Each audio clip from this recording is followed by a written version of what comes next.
finally got to that end stage. You're just about ready to do your final research proposal or your final research project. And now you're beginning to put all the pieces together.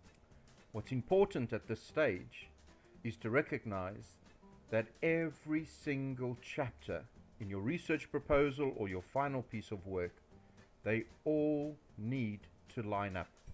It's not just about the individual chapters, it's about all of them being able to fit together as well. So at the moment you can see we've got some dominoes. The title needs to fall over and knock over the rationale. The rationale needs to feed into the literature review.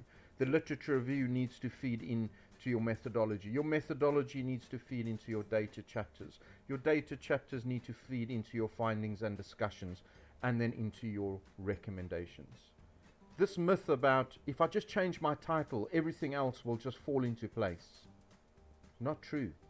Yes, there is a good title, but there isn't this magical title that will solve your methodology chapter or anything else. You must consider how each chapter lines up. Is there a title and a rationale that line up? Do they line up with the literature review? Does the literature review line up with the methodology?